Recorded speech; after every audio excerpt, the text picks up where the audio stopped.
বাবা মায়ের অভাবের সংসারের কারণে ছোট্ট শিশু মেহেরাবের ঠাঁই হয় দাদা দাদির কাছে।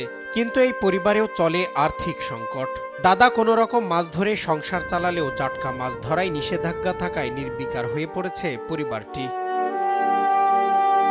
যে বয়সে অন্যদের সঙ্গে চতুর্থ বা পঞ্চম শ্রেণীতে পড়ার কথা থাকলেও অভাবের সংসারে সে ভাগ্য হয়নি ছোট্ট শিশু মেহেরাবের। 2 মাস আগে দুর্ঘটনায় ভেঙে যায় তার হাত।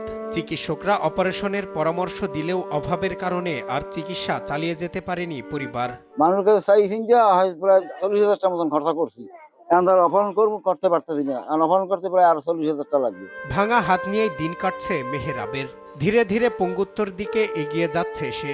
বাবার অভাবের কারণে দাদার বাড়িতে পাঠিয়ে দিলেও বর্তমানে খাবার মেলানো ভার হয়ে পড়েছে দাদার বাড়িতে।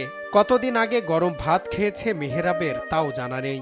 নাতি ডাই নাতি দুগো বান্ধ ওই তো দু প্রান্ত পামু কই কন নিজে ওই কামাইবা ধরতে পারি না, নিজে ওই দৌড়ে একটু ওই দোকানে পানি ফুনি দিই, নাতির একটু খাই, নিজে একটু খাই। পিরোজপুরের জিয়ানগর উপজেলার পাড়েরহাটের উমিদপুর মৎস্যপল্লীর ছোট্ট শিশু মেহরাব আব্দুল্লাহ। বৃদ্ধা দাদা দাদির আক্ষেপ, নিজেই দুবেলা ঠিকমতো খাবার খেতে পায় না, সেখানে নাতির খাবার কিভাবে খাওয়াবে তারা। আর পাইনি নিজে খাইতে নাতি দিদিকে ভাত দিমু, আর কালকে সেই ভাত খাওয়ানো লাগবে। গরম কইছে গরম ভাত খাওয়াইছে, কিন্তু হয়তো খাওয়াইতে পারতাছি না, আর এই পান্তা ভাত খাওয়াইতে গিয়ে। আর পান্তা ভাত খাইতে অর্থ ক্ষতি হইতেছে, এরা তো আমরা পরবর্তী যে ক্ষতিটা আমরা পূরণ করবো সেই অর্থ আমাদের নাই। খুব সমস্যার ভিতরে যদি সরকার কোনো সহযোগিতা করতে, নতুন সরকার আসিয়া, তাহলে হয়তো মনে করেন আমরা নাতিপুতি নিয়ে বাচ্চা কাছালে জীবন ধারণ করতে পারতাম।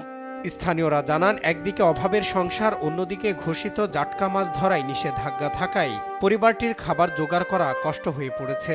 সরকার থেকে সাহায্য না পেয়ে নিরুপায় হয়ে পড়েছে পরিবারটি। যতদিন নদীতে না নামতে পারবো ততদিন আমার কি অবস্থা খুব খারাপ থাকবে আর কি। তরকার পাতি যা জিনিসপত্রের অনেক দাম বেশি এবং চাউরিরও দাম বাড়তে আছে। আমরা সরকারের কাছে যদি কোনো সাহায্য আমরা চাই, আবাসনের হিসাবে যদি সরকার আমাকে কোনো সাহায্য করে, তাহলে আমরা মনে হয় চলতে পারবো সঠিকভাবে। খুব দূর কষ্টে আছে, একবেলা খায় না, হয়তো কেউ আটা রুটি খায়, কেউ মুড়ি খায়, চিড়ে খায়, একবেলা ভাত খায়, এই অবস্থায় আছে, খুব কষ্টে আর কি। একদিকে ভাঙা হাত, অন্যদিকে খালি পেট। অভাব, অনাহার আর চিকিৎসার সংকটে মেহেরাবের শৈশব আজ অনিশ্চয়তার মুখে। সজল বিশ্বাস, নিউজ ডেস্ক, দেশ টিভি।